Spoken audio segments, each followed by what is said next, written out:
No chance for Mississippi State. No chance. Tennessee going to improve to 7-4 in the SEC, picking up their 17th win on the year. No chance. No chance. No chance. No chance.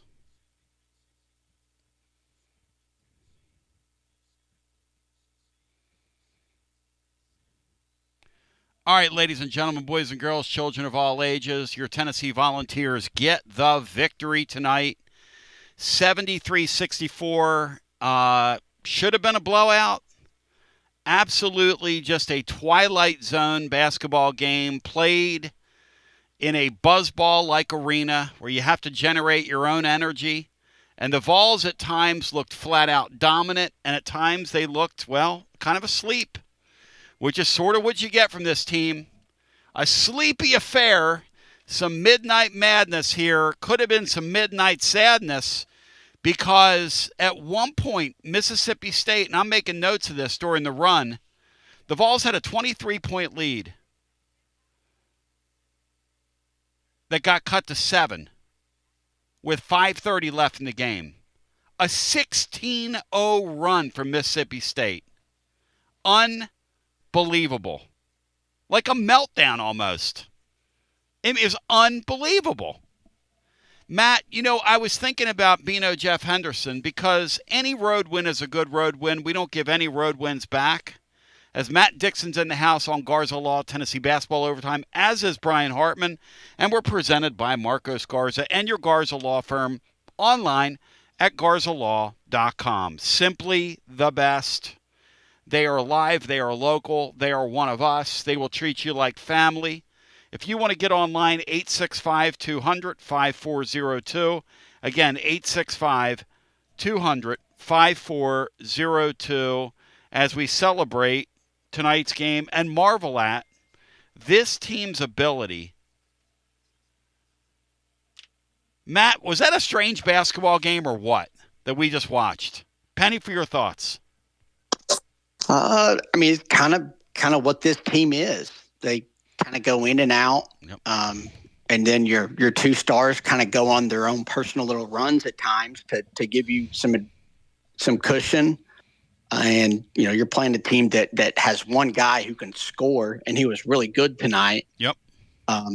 But you built up a big lead, and there was almost no chance of them coming back. And granted, you let them, like you said, I think 18-0 run. Yep. The first kind of half of that was with Amen on the bench in foul trouble.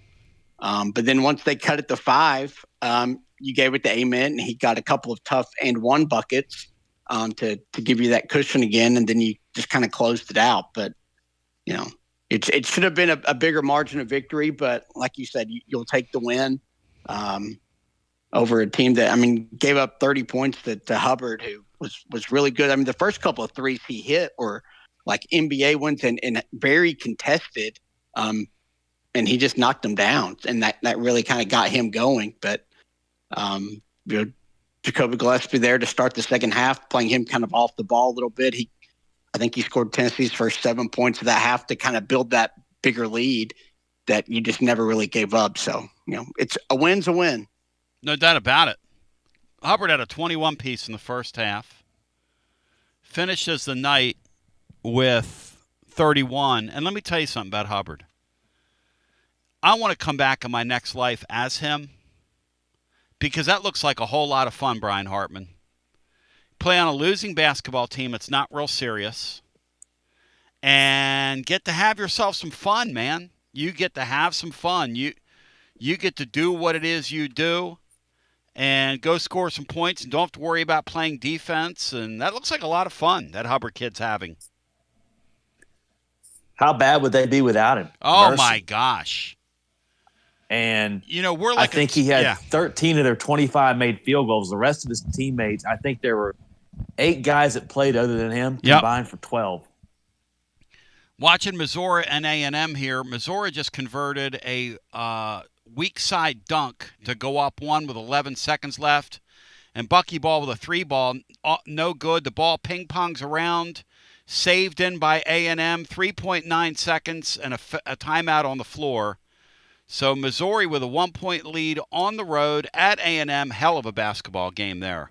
Hey, Tone. Yeah. Good teams win and great teams cover. No doubt about it, Brian. What was the line tonight? I think 7.5. So the Vols covered, but I really put the kibosh on Ament, who couldn't throw it in the ocean tonight. But he's very resourceful. You know, one of the things that the NBA values about Ament is his ability to draw contact and to convert his contact into points. And he did that tonight. He got to the line 6 times and made all 6 of them. In fact, Tennessee, you know, when the game got cut to 5 late, one of the things that you have to – don't yawn like that, Bri. Come on, man. It's early. So, one of the things they – I'm trying to breathe. I'm trying to exhale, Tone. That was very stressful. I got you. But when you're 15 of 18 from the foul line, you know, you can hide some sins. And when you're playing Mississippi State, you can really hide some sins. That had some serious buzzball feel to it tonight, Matt Dixon, did it not? Did that not feel like buzzball in there? And number 11. No, because buzzball wouldn't have won that game. No. I mean Mississippi State. I'm talking about what Mississippi State's doing.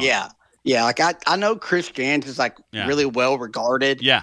And I think they've made the tournament every year he's been there. Yes. And obviously they kind of made it close tonight. But, I mean, 80% of the time when I watch them play, they're getting hammered by 20 points. I think he's an awful coach, at least whenever I watch them, like the eye test. They're terrible.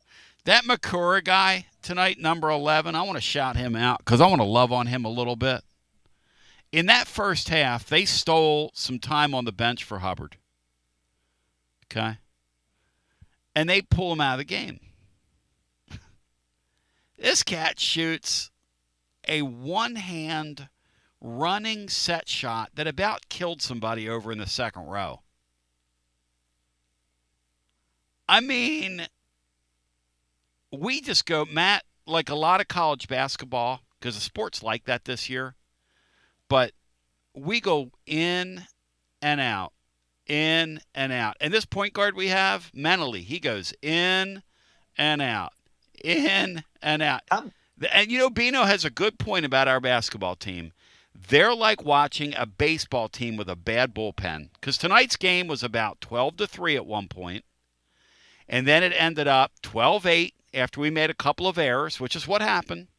And we didn't score. I've got the notes because I made them for the blog tomorrow. I mean, I was writing it as it was going on. The Vols were up 63-40. And then they put this lineup on the floor. You ready, Matt? Gillespie, Henderson, Evans, Okpara, and Estrella. They missed a couple layups, which opened the door. They were getting ready to hammer this team, like Matt was talking about, because that's what this team's been getting, like hammered by people. As Missouri hangs on, A&M shot at the buzzer, no good. Missouri hangs on 86-85 over Texas A&M. Have you ever seen a game where a team first 4 field goals, maybe first 5 field goals were all dunks? Brian, Missouri. That was incredible. Mississippi State wanted to get absolutely destroyed tonight. I'm convinced, Matt. You know, one of the things that was a concern of mine early in the season was when we couldn't blow out. Remember how we kind of played around with Tennessee State and some of those teams, Matt? When we couldn't blow some of those teams out, because this team just can't focus for 40 minutes. It's a strange thing this team has. But their highs are really high. I mean, they played some high-level ball tonight. That one sequence where you had Bishop Boswell come up with that loose ball, and then he comes down the floor and he flips it over to Ament for that dunk. I mean, you're just watching that and you're going, man, Bishop Boswell has a real place on a basketball team. Or like when Estrella blocked Hubbard's shot, like in the open court. And then there were times on defense where we just, well, look, how do we fall asleep? 63-40 is the score. Then they put Gillespie, Henderson, Evans, Okpara, and Estrella on the floor. They miss a couple layups. They open the door. And with 8:48 to play in the game, Rick Barnes actually takes a timeout at 63-48 after an 8-point run. Screams and yells at his guys. He took a time out to really scream at Estrella, who walked down the floor. He was screaming at him. Then they come right back out and another 6-0 run. Now all of a sudden it's a 5-point game. Matt, were you thinking at 5 points, and then we'll go to the phones, were you thinking, hey, we're in mini trouble here? Or did that thought not occur to you that we could lose the game? I never thought they would lose the game. I mean, when they cut it to 5, it kind of got questionable. But then I think Tennessee immediately responded with one of those amen and ones. And I think it was like a 7-0 Tennessee run from right after that to kind of put it away. But, I mean, they cut it to 5. So obviously they were within striking distance, but I mean, they just, Tennessee was never in danger of actually losing. No, I never thought they were losing. I just thought bad bullpen. I texted Bino and I said, you're right. This team's got a bad bullpen. It's a great analogy, Matt. For the baseball fan out there, when you watch teams blow big leads and you let a team back in, and they had the tying run up. They had the bases loaded. And the tying run was at the bat there when it was 5 points, Matt. That's the way I look at that. And we got an out and tacked on a few more runs. So let's go back to the phones. 865-200-5402. Road teams went 4-0 tonight in the SEC. Yeah, the SEC. You pointed that out, Bri, a few weeks back. Road teams are winning with regularity. I'm not sure if we had a road game tonight or if that was just passive, like you're playing before a studio audience and you got to make your own juice. But let's go to the phones. We'll get some calls in, 865-200-5402. On a night where the Vols win, really, really, really odd basketball game. Gillespie paces the Vols with 18. Ament had 16 and Estrella had 12. And odd game. Hi, you're on the air. Hey, Tony, this is Dylan from Dallas. How are you? Hey, welcome in. Good to talk to you. Hey, so I'd like to say that I'm part of the Texas constituents that you have down here. Madison, who usually calls in during the football season, you've met down there at Calhoun's on the river. So we're one of those guys. But anyways, I formally apologize for dogging Nate Ament. I didn't think that he had it in him, but he has been a dog in these past few games. And I'd like to also point out, and I'd like to get you guys' opinion on this. I feel like this team just has a bunch of gritty guys. They're role players. They know what they do right. They definitely make us want to pull our hair out sometimes. But it reminds me of that Conzo team that went to the Sweet 16, in 13-14. And I'll just say this: they finished the SEC 11-7, and we are right on our way to possibly do that, match that, or maybe be slightly better than that. Anyways, guys, thank you so much for letting me call into the show. I think that's an interesting point. I mean, Tennessee does have some defined roles on this team. I guess the big question, guys, is who's the third scorer going to be? And tonight, Estrella was pretty impressive in that game, was he not? I mean, he had a nice night. Yeah, I think that play he made where he got the steal at half court, he got the block shot, then somehow maintained possession and got it back in bounds. And I think that might have been one of the plays of the night. He's certainly him and Dwayne Brown. I just continue. I like Dwayne Brown a lot. I mean, I just think those two guys are I think a lot of college teams in the country would kill to have two post players as good as those two guys can be. Yep, and when they're on. Jalen Carey, Matt, continues to slip into darkness, by the way. He had 4 tonight. He looked totally out of that game. He actually kept some offensive possessions alive with a few rebounds. He had 6 boards. I don't think he was a total stiff. No, he had 6 boards in 14 minutes. No, to the caller's point to that comparison, I think there's actually a lot of similarities there with, you got Stokes and McCray were kind of the 1-2 and just carried that team. But the biggest difference in why I can't, see this team kind of being that is there's no Josh Richardson on this team to step up and be that third guy. That's the point. And be that guy that just really can take over games. Because if you remember, without Josh Richardson, that team probably gets beat in that playing game versus Iowa. Yep. But instead, he kind of carried you and you wound up, going on a run there, nearly making the Elite Eight.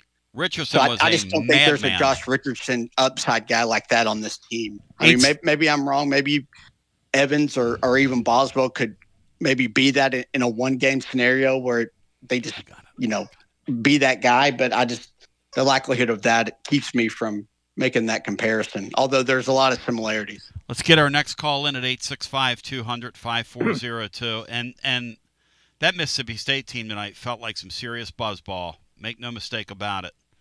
They had that crowd in there. My gosh. It was 1,500 people in the place. Hello and welcome in. You're on the air. Tony, hey, it's Jeff in Jonesboro. Hey, Jeff. How are y'all doing? Welcome Brian, in. Is that Brian there? Brian and Matt and Tony, yes. Matt? Well, I agree with everything you all have said so far, especially what you said about being a very odd game. And I'm just going to say this because we won this game, and I'm just going to say it's been bugging me for a while, but it was a very odd game, one of several odd games this year, in part because in the second half, that whistle was atrocious. I have never seen, I don't think that's the worst whistle in the second half I've seen in 2 years. I counted 6 to 8 in the second half, obvious fouls against Mississippi State that happened right in front of the officials. Do you remember right at the end there when the out-of-bounds call was called on Okpara? Yep. The Mississippi State guy reached out and grabbed his arm, and the ref was like 3 feet in front of him. Evans got hammered on a layup, and got it was open season on Nate Ament all night. I mean, I would like, I may be crazy, but I would like for Refaletics Judd, if he's listening, to call up and say what he thinks. If I'm wrong, I'll say, okay, I'm wrong. But to my viewing, that was a horrible whistle in the second half. You know, it's funny. It's funny. I was so focused on our own meltdown we were having and how weird we were playing and the weirdness that the officiating just got by me. Matt and Brian, did you guys notice a bad whistle? Did you guys pick up on what he's saying? It was really one-sided there in the second half. I think the officials just kind of, recognized that it was a blowout and just kind of decided to swallow their whistles or whatever, give the home team a few calls because it was really one-sided. And Ament got roughed up a lot tonight. Whatever Barnes, what he said at the tip-off club and what he was going to say to the league office didn't help for the most part tonight. But when it mattered and it got serious there late, you got him, he got some and ones and got to the line. But no, the caller's right. It was a really, really odd officiated second half. Maybe it just added to the oddness of tonight, sir. Well, I think it contributed to it because our guys, they get tentative when they go in because they know they're going to get hammered and they know it's not going to get called. And Matt can get in. He's gotten better at going in there and getting fouled. Yep. But I hope Judd calls up. Anyway, on a 100,000-foot perspective, I think all of sports is the product is being degraded by officiating, and reviews and delays and needless reviews to. Well, on a tie up. Are you kidding me? They're gonna look at it and is it 2.3 seconds or 2.5 seconds? Let's take a review and look at it. You're exactly right about that. They did it in the Georgia game tonight, Georgia-Florida, in a 15-point game. Like, guys, get the damn thing over with already. Quit. And they love going to that monitor in the last minute. Because that's the only time they can do it. And very seldom can you get through an entire game without the officials going to the monitor. I swear those guys love seeing themselves on television. They love watching themselves back. When Carl Ravitch in the previous game says... That's what you're referencing, Carl Ravitch, he said in the previous game, what was it, Florida? Well, we haven't had a review. We hadn't had a review in a couple of minutes. And Let's get one now. Yep, and here it comes. He said that. You know, it's just making, in the SEC anyway, it's making the sport less watchable, which you have the best players you've had ever, and the sport is less watchable. But we eat it up with a spoon, and I will too. You know, it's just maybe it's just too much of an obsession with me right now. I think you got it. And I love you. I appreciate you. Thank you. You've got a referee obsession. You're the ref guy, as we like to call people. I've got friends that are ref guys. I'm not a big ref guy, except when they deserve to be. Like tonight, I think Tennessee was in a 5-point game in money time because they fell asleep. I don't think the officials were the reason they were in a 5-point game. But Matt is right. I think officials at times will look at a team like Tennessee and go, wow, they're a lot more physically talented than Mississippi State. So we're going to let some stuff go on that end. Otherwise, we're going to end up officiating a 40-point league game. Because the game was heading that way. 23 points with like 11 minutes left. I was sitting there wondering, is Ament going to get his 30?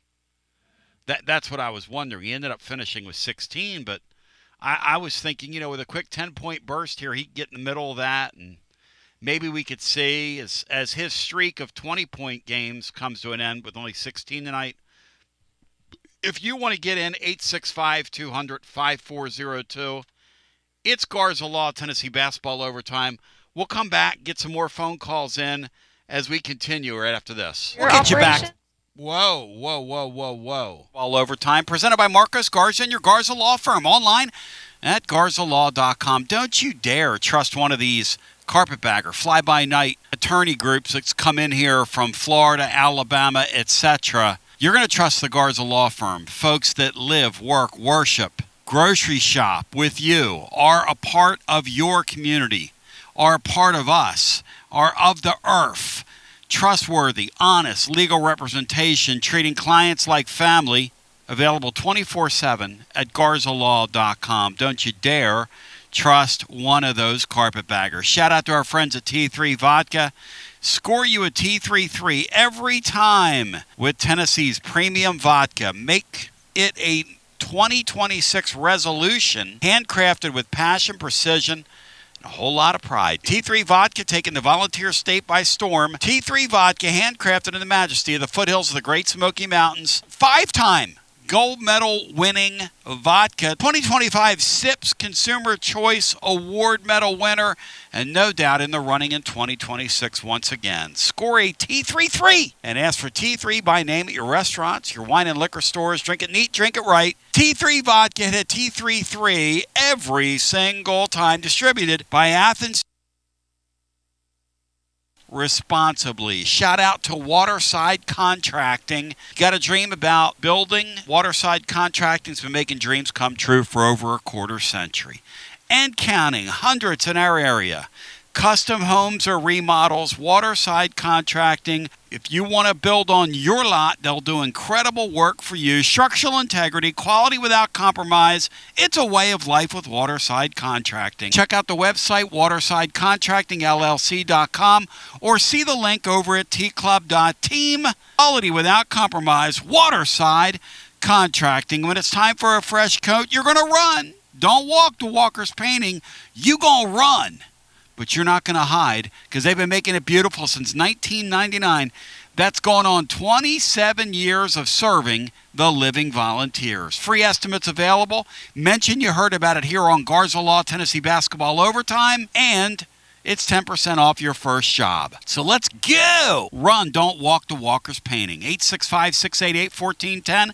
That's 865-688-1410. Walker's Painting. See the ad in the blog over at tclub.team. And on the way out, I want to remind you, when it's time to play, it's time for VIP play. Why? Because everybody gets treated like a VIP over at VIP play. Claim your VIP play welcome bonus. You bet $20, you get $100 in bonus bets instantly. The promo code and the phrase that pays is T and Tony. They're live always, 200-plus leagues. All the college hoops you can stand, NBA, NHL, you name it, they've got it. VIP Play, live always with 200-plus leagues, numerous bet types, props, options, and if you have a bet in mind and it's compliant within the state of Tennessee, the VIP players, well, they'll make it for you. That's why everybody gets treated like a VIP at VIP Play. Gambling problem, 800-889-9789, 21 and over,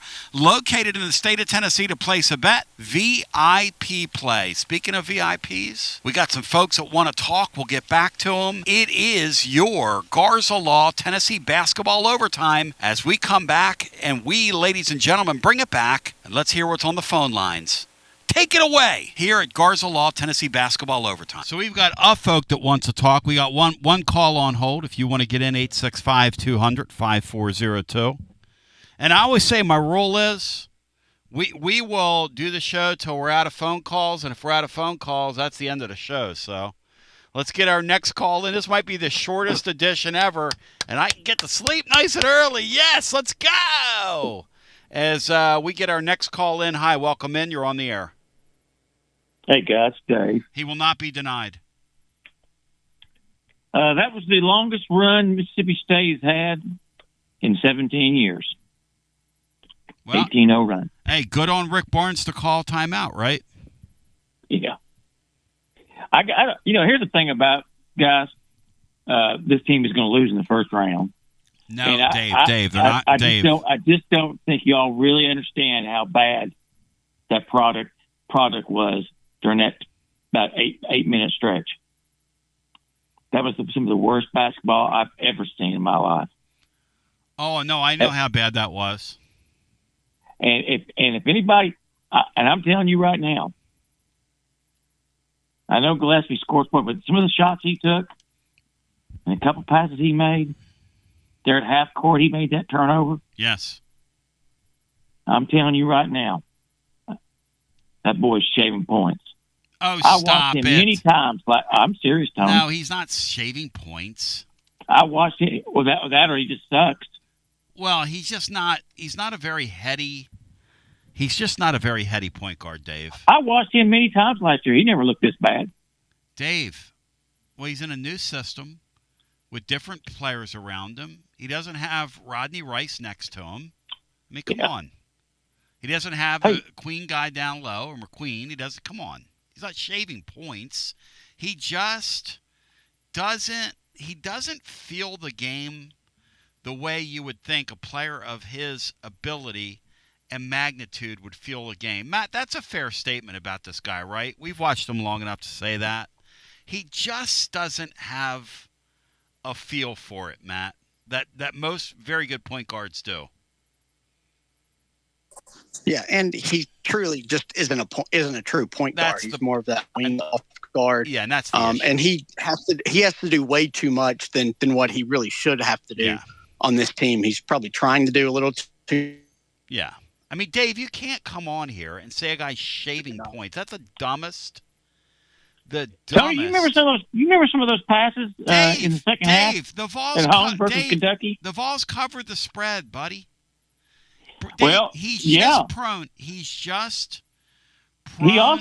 He also missed the front end of a 1-on-1 there in the last minute and a half. He's prone to spurts of turnovers, and he also misses foul shots because he's on the floor so much at the end of games. Dave, it's not shaving points. He just doesn't feel the game like you would think a player of his caliber would, and he does not feel the game.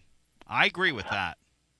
I saw the camera during that 18-0 run. The camera flipped over to Barnes. I saw a look in his eyes. Me too. That I have never seen. I totally agree with that. He had rage. He had some serious rage. Serious rage.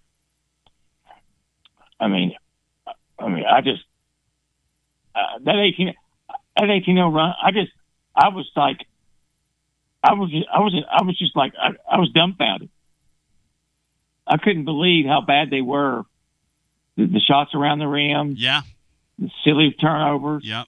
And that's what opened it. When they, Bri, when they missed those 2 shots right at the rim, that's what completely opened the door for Mississippi State to go on that run. This team has done that all year. They're getting ready to blow somebody out, and they miss a couple easy baskets. They fall asleep on defense because that's what they do.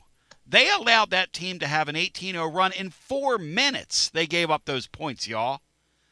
This great defense we have, this quote-unquote great defense we have, that also falls asleep. It's what they do.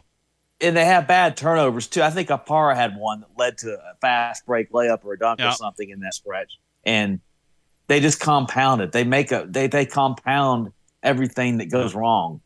And there's no need for that. Hey, Brian. Yes.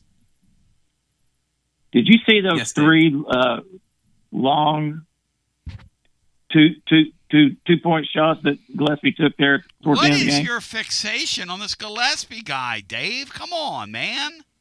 Hey, Brian, I'll tell you, it's the worst shot in basketball. Dave, he had 18 tonight. He was 7 of 19 from the field. He had 18 points on 19 shots. He had 5 assists and That's horrible. He had 5 assists and 1 turnover, Dave. Come on now. And he played 37 minutes. I think it also was key in them opening up the 23-point lead early in the second half, which just gave him enough cushion. Thank God. I mean, he made some big shots then. I've got, and then Ament looked like he'd, gone back over a month ago. I put the kibosh on Ament today when I said he was going to go over 30. I ripped myself in the blog too for tomorrow. I'll own that. I'm on the air talking about. I just don't. I didn't mean to interrupt you. I'm sorry. No, you're fine. Go ahead. I just don't see this team beating anybody good. Hey, Dave. Going forward. Dave, thank God we have some room to move about the cabin now because we have some teams we can play. So we have some room to move about the cabin now. So that's good. You've earned that. We've earned it. And this team's got things they need to work on. And one of them is focusing for 40 minutes. I can promise you that staff is livid over the way Tony, that those guys look. You think there's any way possible that that we would tamper with Josh Hubbard? He's a junior. We don't do that, do we? Well, I don't think there's any way we would take a guy. That's the type of guy Matt was talking about. Barnes wouldn't do business with a guy like that, would he, Matt? An offensive guy like him? I wouldn't think so. I just don't think it's a great fit because I think he's a freewheeler. I'm not sure he plays enough defense, and he's just kind of a high volume shooter. And I don't know if Barnes. Yeah, I just don't think that's a fit. Which personally, again kind of goes back to the Cam Carr thing. It's what both Matt said. The biggest strength of Barnes and his biggest weakness. Yeah. Well, they made it interesting for us tonight. I'm glad we won. There's no guarantee. I think we'll get by LSU, but that Oklahoma game could be tricky. Dave, come on. That Oklahoma game's going to be tricky. Tricky for what? Thank you for the call. Tricky. You got to be kidding. 865-200-5402. As Dave vacates, if you want to get in. What's really interesting is if they just hold on to one of those Kentucky games and don't lose to Syracuse, we're probably feeling a lot different about this team in this season right now, perhaps. No. This team's got a bad bullpen. Brian, road wins in the league so far this year. Give me that factoid. This is crazy, y'all.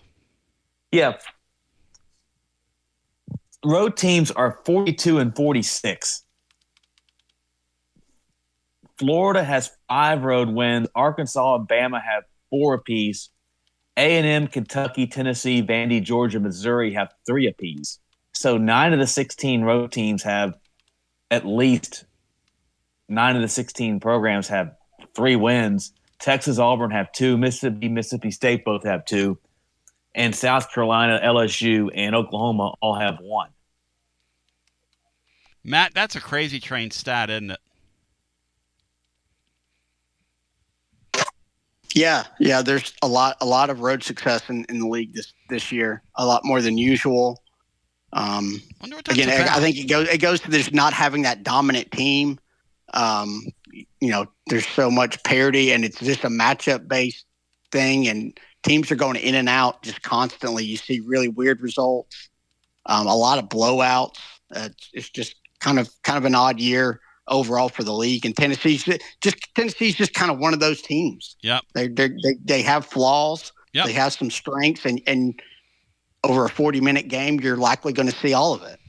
The Vols really need a NIL deal. They ought to put it on their court for the rest of the season. This is In-N-Out Burger. That's who these guys are. They just kind of go, whoop, whoop, whoop, whoop, whoop. Very, very seldom is the needle right in the middle. It's like, woo, way over here, woo, way over there. These guys they've got a great high gear, and do they ever have a low gear?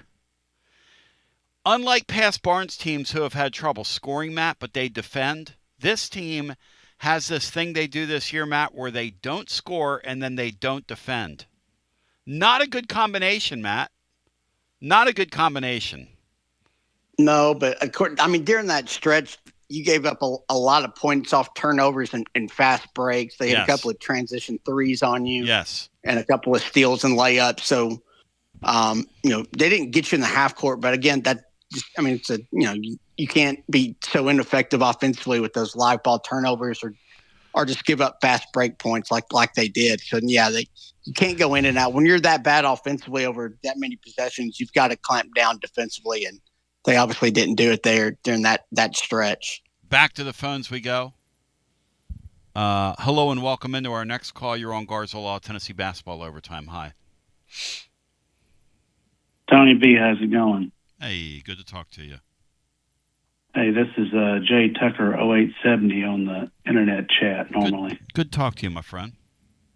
Hey, I got banned there about 2 weeks ago for making comments about going back to the phones, and I'm just a little hurt because a lot of guys write back to the phones, and you somehow signal me out.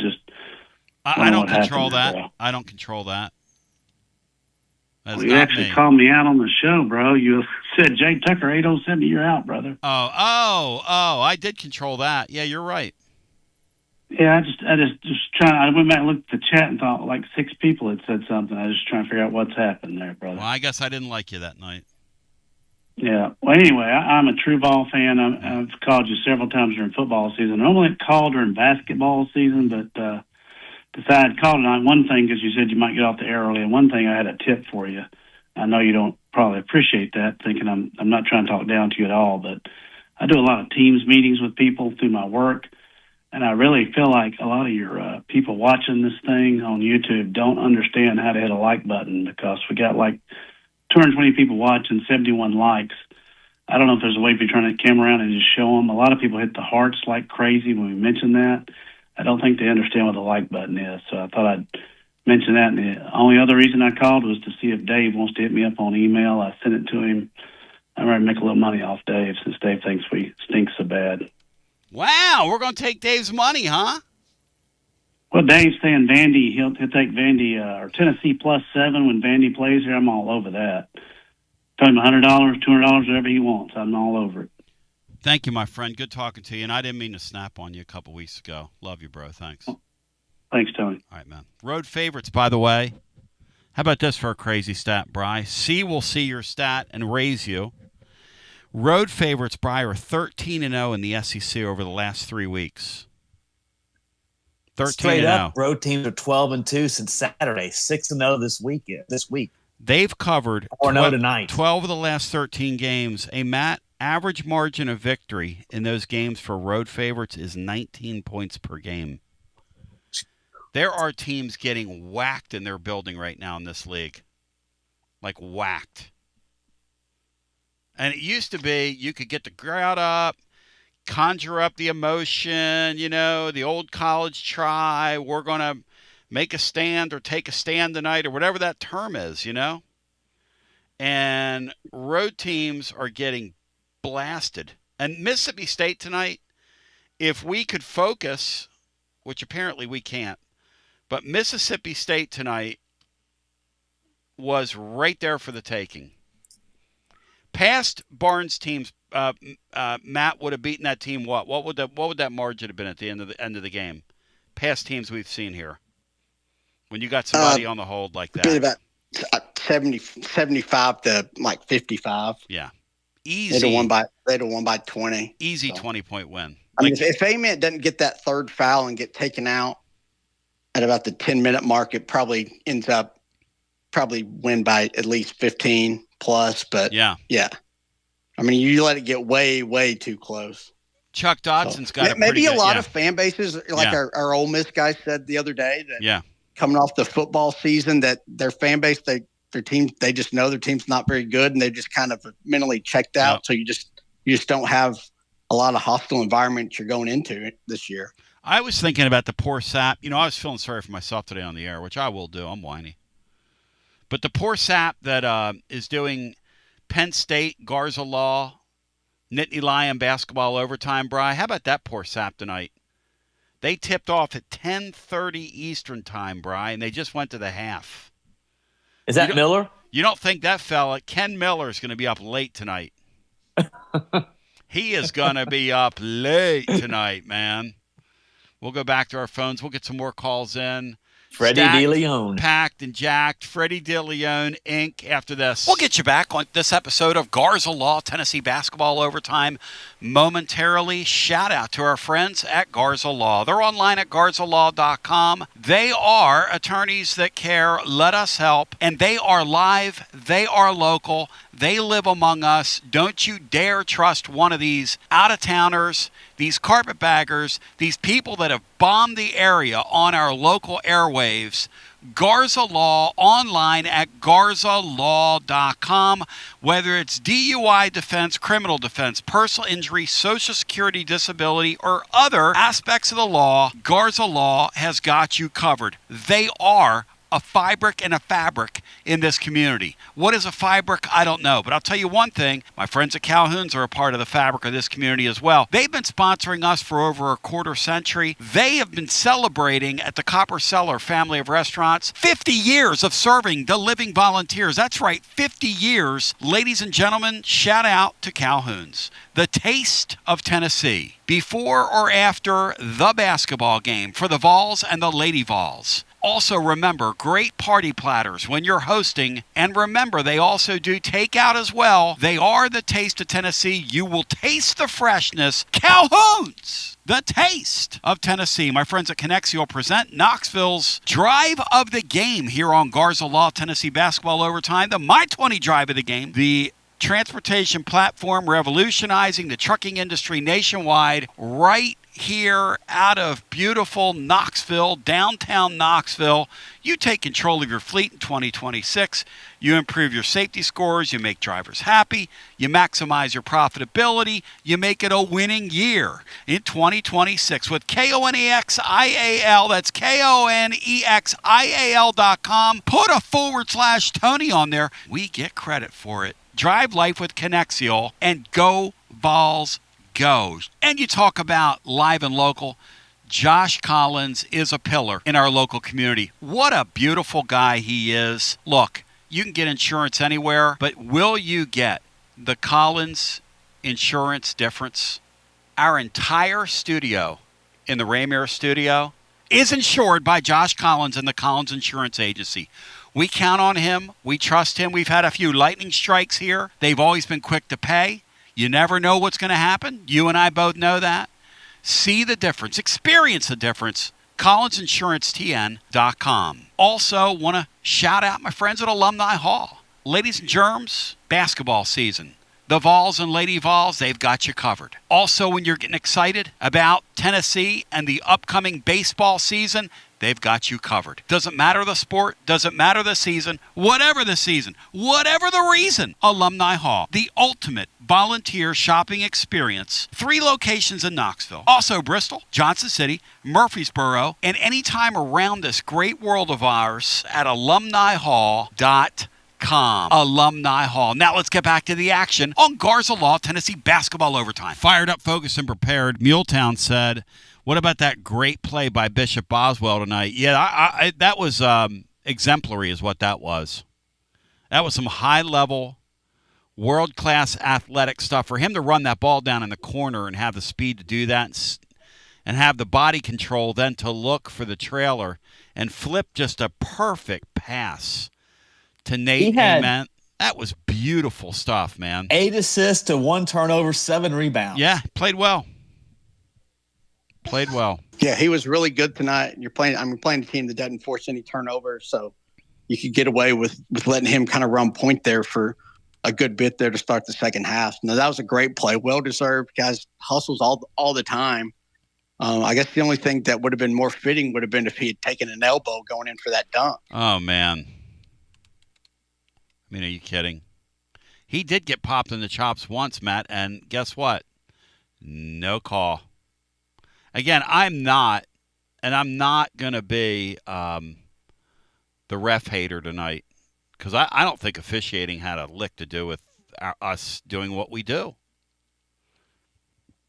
But road wins are road wins are road wins are road wins. And this LSU team that comes to town Saturday night paid big money for a guy and never got off track with him and never or untracked with him and or have been off track all year, and they're playing out the string now. So we'll go back to our phones. Time to rattle off some wins here, which are right in front of you. Absolutely right in front of you. But the figure about road favorites being 13-0 in the SEC over the last 3 weeks, if you're favored and you go into a game, you're going to win the game. I mean, it's crazy. Think about that. In 3 weeks of play. Back to the phones we go, and they're even covering spreads in that span. 12 out of 13. And what Brian just said, road teams in the league this year are 42 and 46 overall. That's the entire league. That's nuts. Hello and welcome in. You're on the air. Hey, Tone. It's Andrew in Maryville. Hey, Andrew. Good to talk to you. Hey, you too. I appreciate you doing the show tonight. No, it's late. Looking at the last 3 years, 2 Elite Eights and a Sweet 16, yep. I just think those teams were just anchored by some vets. I mean, Vescovy, Triple J, Gainey, Meshack, ZZ. You look at this year, there's only one guy that's played here in Okpara. Gillespie and Carey have got some minutes, but they've not been in systems where they've had to give, the intensity on both ends of the court. And Estrella and Boswell have been here, but they've never played. I just don't, I know it's the portal era, so there's no, transition years or whatever, but this is just not, I don't think, a team with the building blocks to, be consistent, which is why you're seeing all these inconsistencies in these games. That's why the game looks like that. Matt was making the point before he jumped in. The game nationally, it's always been a game of runs, but this year you watch enough of these games, and there are insane spurts that teams will have now. It's almost like watching an NBA game to those that watch ball at that level, because that's what happens in NBA games. Team will go on an 18, 19-point run like it's nothing. Yeah, Dave talked about, going out in the first round, which I wouldn't predict that, but the thing that scares me is we're probably either going to get, I don't know what our seeding's going to end up being. I don't know where Lenardi has us, but, we get in one of these random gyms and we go up against like some 11 or 12 seed and they start getting on the run, and, those crowds are always going to cheer for the underdogs in those games. That really scares me, the thought of that. No question. And Tennessee's played at the top of the sport. Let's say the Vols, right now, Matt, they would go off as what seed? What's your sense of where this team will be? A 5, 4, 5 maybe? 5. All right, let's say they're a 5. So you're in a 5-12 game first round. Okay? The 12's shooting the ball well, whatever, some kind of strange matchup. Game's close late. Hey, look, Tennessee's been at the top of college basketball now under Rick Barnes, that whatever gym they're in, the rest of the teams that are there, including the teams that are across the bracket from them, the team that's across the bracket will be cheering like crazy for that other team. You've got a good point, man. Miami, Ohio could be a first-round opponent, and they're undefeated. They're on that 11 line. Yeah. That'd be scary. Tone, do you know if Ment's carrying around any injuries? I know, like, first half especially, he was kind of getting up gingerly every time he went down.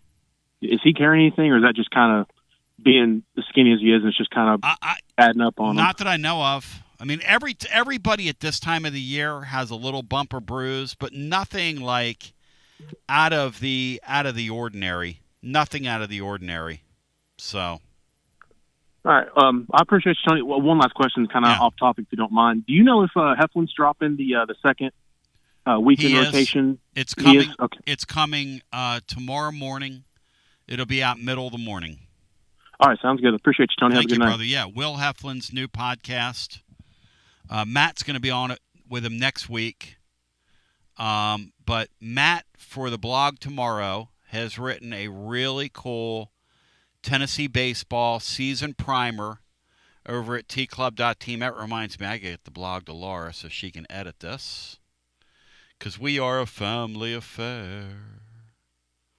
Family affair. It's a family I was actually going to affair. hop on with Will and do the podcast that he recorded tonight, but I had a couple of things come up this afternoon. Oh, you guys are going to spend a lot of time together, 40 years over, you know? Yep. Should be a lot of fun. It's going to be. Hey, I love having baseball back. Absolutely love it. And I'll be over there Friday. I can't wait for Friday's game. Ring in a new era. This is a lot of fun.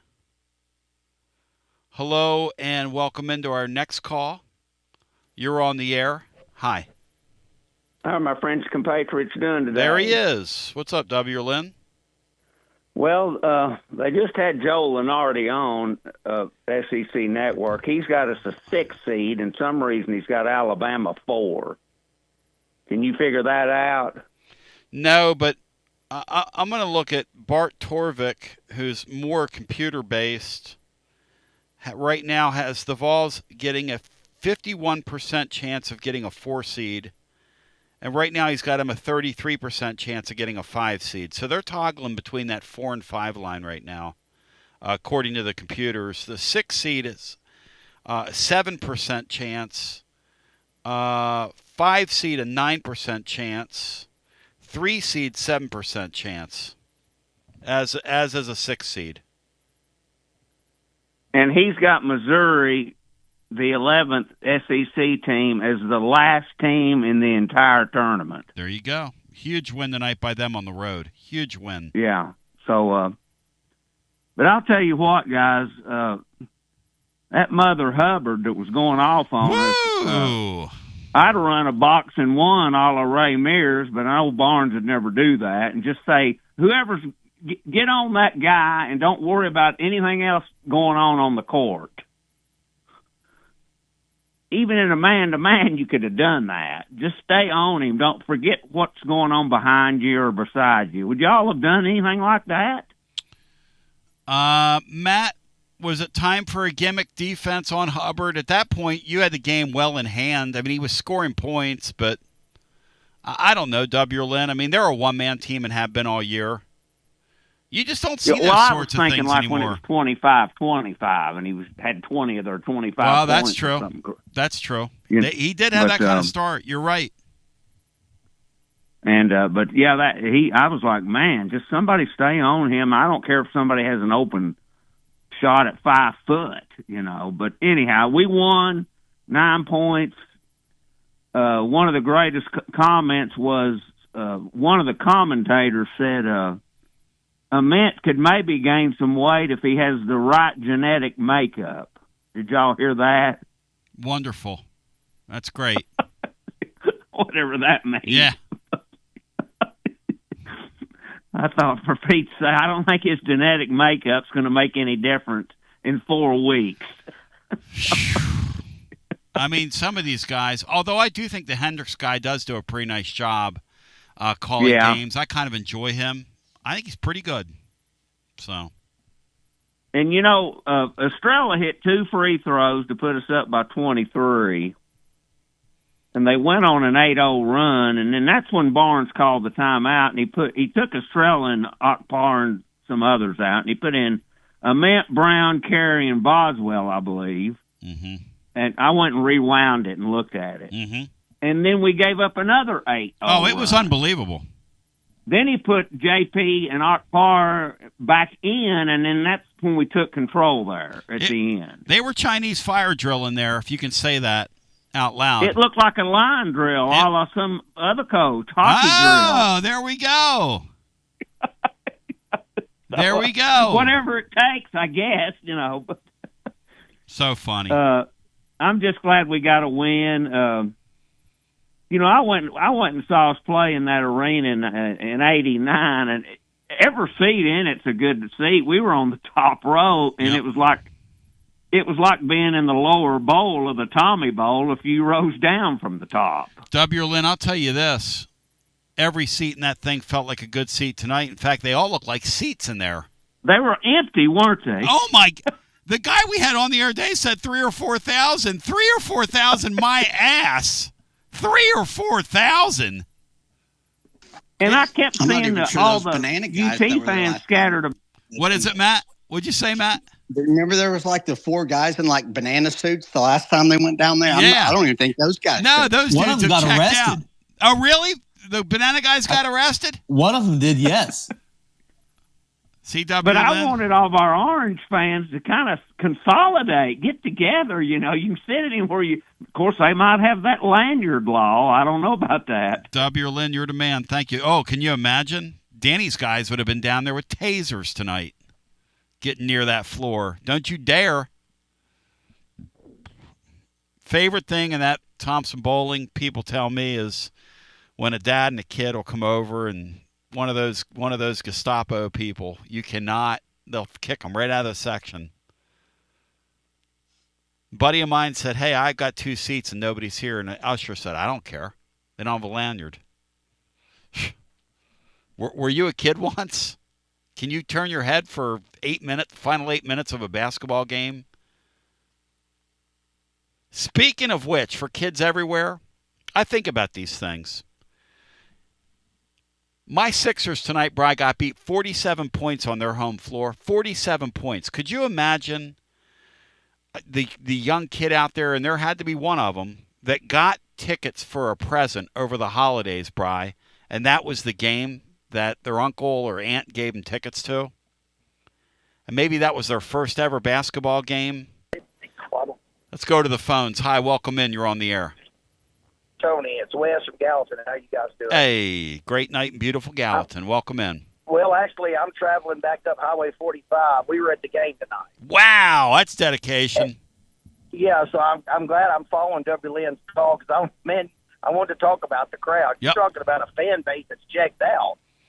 I don't blame them. You watch that team play. I don't blame them one bit. Do you? No, and at the end of the game, when we got ahead, a lot of them left. So, but at the end of the game, there were a lot of the Tennessee fans that were up in the upper part moved down, and it was just as many of us as it was them. It was crazy. How many people would you estimate they had in that place tonight in the Hump? 2,000 maybe. Yep. What'd you pay to get in? Well, so listen, that's interesting. So we just jumped on SeatGeek this afternoon, and we got this ticket. It was like $39. We got there. It was actually in their club level. So they had all this. we had no idea. And the Mississippi State fans were like, they were coming up to the table like, how much did you pay? And I was like, $39. And I was showing them, and they were literally getting mad, not at us, but they were like, we just can't believe. This one guy was really nice. He's like, our fans are so checked out. These are very expensive seats, and they're just selling them for $39. A club level, and yeah, we were in C105. If you look at the map. What kind of access did you get with it? Did you get any food or anything, or you're just? So really? There was a full buffet. Did you have to wear a lanyard? Did you have to wear a lanyard? No. Great question, Matt. Matt, no Riverside Club lanyard. No. But they had chicken pot pie and broccoli and mashed potatoes, and they had all kinds of dessert, and then they had ice cream at halftime. Wow. They're famous for their cheese down there, so I guess that company at the university that makes the cheese also makes ice cream, and everybody was freaking out over the ice cream. So now, let me ask you a question. Did you have to pay for that food? Because with Danny's thing, you got to pay. The Riverside Club people have to pay. Yeah, price. So we had Riverside for the Texas game, because we don't normally, but we wanted to do it for one game this year, so we actually sold our seats and got more. And I was just shocked that you had to pay. No, we didn't have to pay it. They gave us a wristband, and then we went. How? And it was all there. And it was all free. That's correct. Yes, oh sir. my God, Danny White's going to turn. He would have had a stroke. He's going to turn colors. Yeah. Yeah. You said it. We had a good time, but I had a question. So hit it. I don't. Troy, my son's Troy that calls in during football. Yeah, the sure. 12-year-old. Yeah, I know you know him. Well, so he's not with us tonight because he's got school tomorrow. But speaking of Troy, talk a little bit about, and I'll let you guys go. Troy Henderson. What kind of future do you see he has in this program? They like him an awful lot. They think he's a building block. They think he's a tough kid. I think a really great sign tonight was when he came right into the game. What they want him to be more assertive and authoritative on offense, and you saw that from him tonight. He got that 1-3 up, that his only 3 that he made, but he got it up rather quickly, and that's what they need from him. They need him to develop. But yeah, they like Troy Henderson. They like. I was Evans. just hoping the next couple of games maybe he could play some more. I think that's an opportunity. Yeah, I think there's a chance to grow some people with LSU and Oklahoma up next. Yeah, this part of the schedule. Yes, sir. I do too. Well, we love the show, Tony. We're headed back. So, yeah, we're listening. Have a safe drive and great talking to you. Hey, Matt, how about that? This is an opportunity to grow your team. Yeah. Play some of your guys, especially I guess Henderson and Evans are probably and Brown are probably the 3 you'd look at that maybe you can figure something out, a way to get effective roles for them in your bigger games. And it's a good opportunity if you take care of business, the first 25 or 30 minutes to give Gillespie and Ament a little bit of breather time too, so you don't continue to put everything on them, constantly in every game. It's a good opportunity to figure some things out.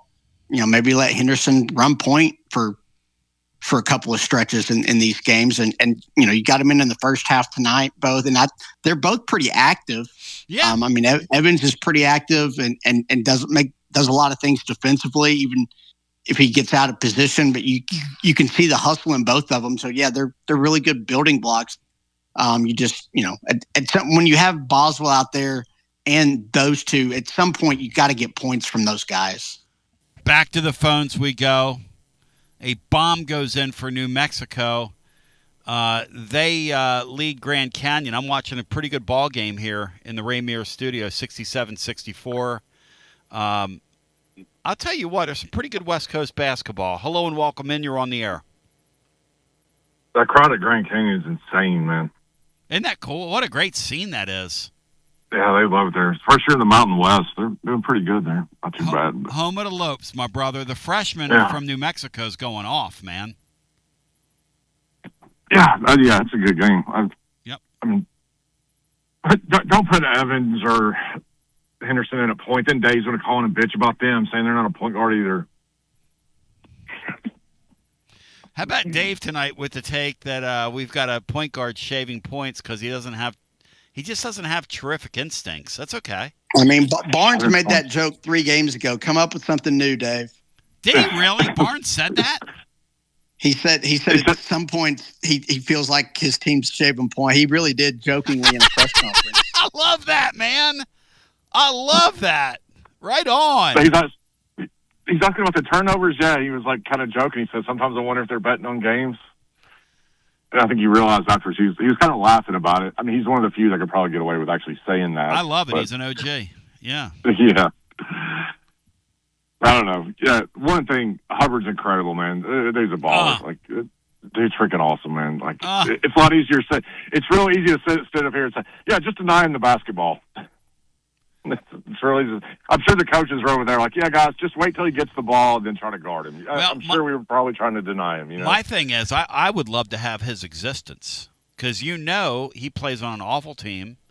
He's going to get his shots, and that looks like he's having a hell of a lot of fun. I was looking at his career, and he averaged his first year he averaged like 14, last year 19. This year he had 21. 31 tonight will only help his average. I mean, he scored 31 tonight on 24 shots. He took 9 3 balls and made 4 of them, and a couple of them went down and out. I mean, this guy, or in and out, rather, this guy can play some offense now. He's fun. I mean, it's not fun when he's going against your team, but, like, as college basketball junkie, yeah, it's awesome to watch him play. Like, but, look, I'm convinced, like, people don't, like, live in their bubbles and don't really watch a whole lot of other college basketball outside their own teams half the time because these people are constantly chasing, like, unicorns. Like, these perfect games in conference season, they don't exist. Like, very rarely the teams go out there and play just badass basketball for 40 minutes and blow teams out. Like, it doesn't happen. Like, nobody wants to give up an 18-0 run to Mississippi State. I get it. But it happens in college basketball. We're not, like, at the top of the sport. And even the teams at the top of the sport, it happens to. Michigan was getting throttled tonight by Northwestern. I had to come back in 10 minutes to win the game, the last 10 minutes. Yeah, Purdue blew that 23-point lead at Nebraska and had to win in overtime. Yeah, it happens every night, every day, like, to half the teams that go out there and play. Like, it is what it is. The weird thing, though, Lee, it hadn't happened to Barnes teams before. That's the strange thing. That was my next point. Is we got so used because that's right. The losses to Kentucky, he's generally been so good at closing those games out. Like, he very rarely has had games like that. Yep. So you're really used to it. Being kind of spoiled to some degree with it. Yep. I mean, nobody wants them to happen. Like, they're not ideal. Like, nobody likes them, but it is part of the game. You know. Yeah. Like, I just wanted to win. The last thing I wanted to do was go down there and like be hungover from the Kentucky loss and like in a sleepy ass building and go down there and lay an egg and lose. Because that could have been on the table too. Oh, you know? Hey, are you kidding? No doubt about it, man. Yeah, you don't want to let Kentucky beat you twice. That was my concern earlier. And today. that's a great, hey guys, that's a great thought. When they come out before the second TV timeout, or no, after the third TV timeout, and they already had 6 dunks, you knew if they stayed locked in, they were going to put it on that team. But like you said, Lee, unlike past Barnes teams, this team just won't lock in. They just will not do it. They will not just finish somebody off, put it on them. Poor Mississippi State. That number 11, I love him. That Mercura guy, that guy has buzzball written all over him.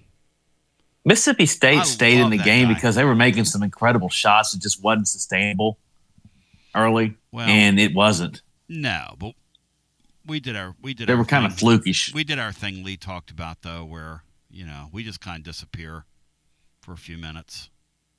Yeah, it happens. I mean, unfortunately, we're not immune to it. No, no. Mm-mm. And I mean, it'll probably be the reason why it cost us in March. Sure. I mean, it probably will. Sure. I mean, but it'll be the reason why it cost most everybody else that loses too. It's just how the game goes. Well, and here's the thing about it, anybody's susceptible to it because the game now is just built on transfers, and it's pickup basketball, man. It just is what it is. Yeah, it's crazy. Like, you watch it, and you're like, man, this is kind of ugly at times. Yep. Not statistically, like, it's being played at a higher level than it ever has been. Yep. Like, which is kind of wild. But I don't know. I just I know people don't look forward to March, but man, enjoy the season, man. Enjoy getting like wins in conference because we're still sitting near the top of the league, and they're still one of the better teams in the league. It's we're going to get a good seed. Yeah. Yeah, we're so I thought it was a fun game. Like, I enjoyed like 6 straight dunks to open the game. I thought that was pretty cool. And then Hubbard is fun, man, like you said. Yeah. Somebody compared him to Vinnie Johnson, and he does kind of look like him when he gets that space, the way he lets his shot go, and the way he sort of creates a space out there. I like the one play, Matt, where he catches the ball on the right elbow, and he sees Estrella in front of him, and he accelerated around Estrella like he was like 90 years old or something. He had zero chance, Matt, of guarding him. Like zero. And he recognized it. And, I mean, he went downhill on him like he wasn't even there. He's a really good offensive player. Really fun to watch. but you're skipping around on me here. You're skipping and a jumping, Matt, wherever you are. But thanks, Lee. Appreciate you, man. Y'all boys have a good night. Yeah, you too. 865-200-5402. We'll do a couple takeaways from today's game and set up our fun on Saturday night after this. Get you back to Garza Law, Tennessee basketball overtime momentarily. Fast-flowing show today, as they all are, and life flows quickly at you. Look, you're going to need an attorney you can count on. That's why Marcos Garza and the Garza Law Firm here for you. They are live and local. They are one of us. They are of this earth. They are not from Alabama. They are not from Florida. They are not from Atlanta. They are not one of these fly-by-nighters that have bombarded the area with all kinds of crazy marketing and crazy promises. They are us, ladies and gentlemen, your Garza Law Firm, online at garzalaw.com. Whether it's DUI, criminal defense, personal injury, Social Security, or disability, they got you covered at Garza Law, online at garzalaw.com. You talk about one of us, you bow thy head. That's the great Allen at WeShipFloors.com. Whether you're a contractor or a homeowner, WeShipFloors.com, their pricing is utterly insane. You will literally save thousands. Supercore floor, it is the real deal. Whatever you do, go to WeShipFloors.com. Check out the room visualizer on the website. You can drop in any of the 120 Supercore floors virtually into your room and order a free sample today. It is that simple. You order a free sample, it makes us look great, but you're also gonna, when you see the product and you go on YouTube and you check out WeShipFloors.com, that's WeShipFloors.com, right out of Johnson City. Millions and millions and the millions of square feet in stock. WeShipFloors.com. Save thousands on millions. WeShipFloors.com. And while we're on the subject, I want to say, raise a glass. It is time, ladies and gentlemen, for our friends at Dos Equis. You are going to go for Dos. Say it, know it, and write it down. Dos Equis Lager Especial. When it's time to celebrate, when it's time to nestle in and watch the Vols all winter long. Dos Equis Lager Especial, that golden Pilsner-style beer made from the choice of hops. A balanced composition, a smooth, clean finish. The party guest always invited, never overstays his welcome. Dos Equis Lager Especial. You can dress it up, rub that bottleneck, that can, that glass, that rim. Put a little lime on it. Dip it a little salt. And lick and drink and repeat, and you'll come back again and again. Dos Equis 2026 Cervezas Mexicanas, White Plains, New York. Yo soy Antonio. Go for Dos Equis. Also, how do we perform at our best? It's called Performance Medicine. I want to encourage you to check out Performance Medicine's YouTube channel. You'll be very glad that you did. They are absolutely incredible at Performance Medicine. Dr. Rogers and his gang want you healthy. They don't want to treat you when you're sick. They want you to stay healthy. Take control of your wellness. Personalized health solutions that fit your life. The approach of Performance Medicine puts you first, focusing on comprehensive, proactive solutions, empowering you to achieve optimal health on your terms. Ladies and gentlemen, boys and girls, children of all ages, you feeling drained? You struggling with your weight goals? You feeling foggy mentally? You dreaming of radiant skin? You name it, they've got it. Performance Medicine. Online at performancemedicine.net, and check out their YouTube channel. They are incredible people, helping hundreds and hundreds in this audience. And now, without further ado, let's get back to another edition of Garza Law, Tennessee basketball overtime. Oh, man, fired up. What a night. What a night. LSU up next. Matt Dixon, your thoughts on the LSU matchup, which will be Saturday early evening. Yeah, obviously at the bottom of the league. You mentioned it earlier. One of their key players that they kind of relied on has been hurt in and out of their lineup all year, and he's out of it now. They just don't have enough players to be competitive most nights in the league. It should be a game where Tennessee kind kind of takes control early and can cruise for the most part. And really, the Oklahoma game should be something pretty similar as well. That's a team that just kind of, does just enough to get beat every night. They somehow, blew out Vandy and then gave up a 20-point lead in about 3 minutes and held on the win by 1. So these next 2 games are easily your easiest 2-game stretch of the year, both at home. So I guess you could have sleepy spots because you maybe overlook them, but regardless, I think you get your Ament 35 or 40-point game in one of these next 2. I think he kind of goes off there. You just mistimed it when you predicted it, telling about it. I think it's coming in one of these 2. So yeah, and you should have a nice momentum when you go to Vanderbilt here in about a week or 2. I totally feel you. I totally feel you. And Brian, any final thoughts here? Yeah, Oklahoma, you have to really, really appreciate them if you haven't seen Oklahoma basketball this year. If you think tonight's team didn't defend in the first, say, 8 or 9 minutes of that game when we were getting dunks, you wait till that Oklahoma game. Oklahoma looks like they're playing, and it's hard to believe that it's Porter Moser, the same guy that was the upstart young mid-major coach from Loyola Chicago who put us out of the NCAA tournament. It's pretty damn hard to believe that program is flatlined under him to this extent, but they have. I'm going to try to imagine that one of these next 2 games is in the Elite 8. Who's with me? I guess if you close your eyes hard enough, Bri, just kind of do what I do. Go to sleep, dream about it, and then wake up realizing it was just a dream.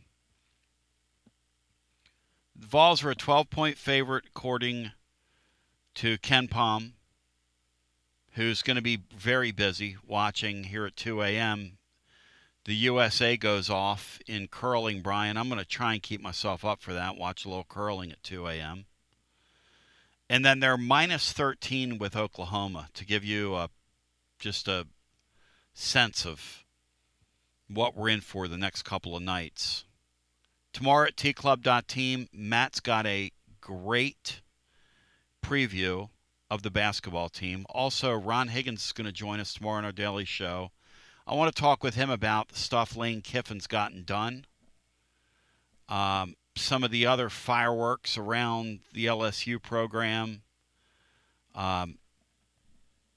Maybe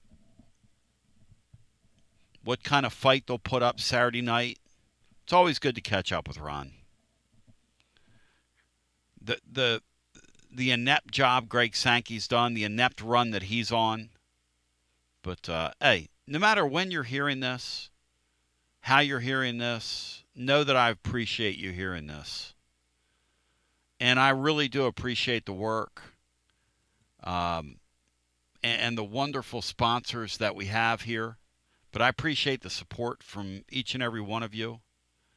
And know that, staying up an hour and 25 minutes at 12:25 Eastern time, I probably could find better things to do at my time. Staying up talking about a game at Mississippi State where they had about 100 fans there, but it kind of is what it is. But we really do appreciate you being with us, staying with us, and giving us some juice. And Matt Dixon, thanks, man. And Brian Hartman, thank you. Great job, guys. Yeah, enjoyed it. Talking a few hours. Yeah, man. Yeah. That's pretty sad, but true. We're going to talk in a few hours. Love you, appreciate you. Love you, mean it. Have a great rest of your morning, and we will talk to you at 11 a.m. Or if you read us in print, that blog will be dropping here shortly. Also, Will Heflin's second podcast, either in video form or audio form, will appear tomorrow. So, the starting rotation, very, very good. Till we meet again, thank you. Have a great one. We love you. Peace.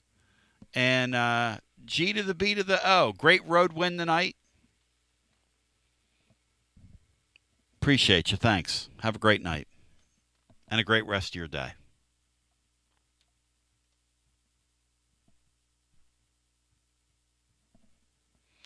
And to those of you that are in transit, like the gentleman from Nashville, your 12-year-old son is so precious, man, by the way.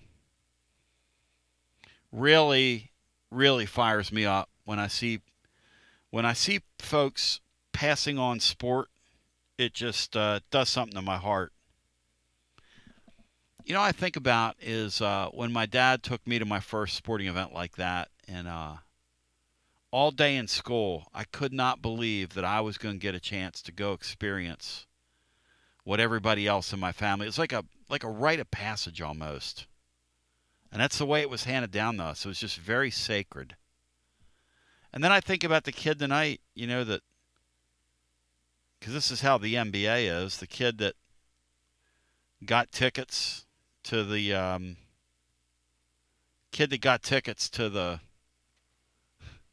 76ers game tonight, and his team went out and got beat by 47. Because those guys don't care. They're making way too much money. And if that kid had any sense about him, that'd be the last NBA game he goes to. But that's just me talking. And I wing it. I wing it when I'm talking. Here we go. Here's tonight's show right back at you. In and out. Yep. And then your two stars kind of go on their own personal little runs at times to give you some cushion.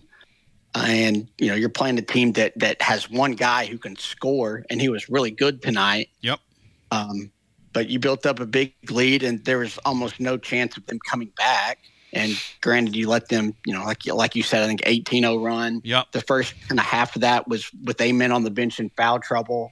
But then once they cut it to 5, you gave it to Amen, and he got a couple of tough and one buckets to give you that cushion again, and then you just kind of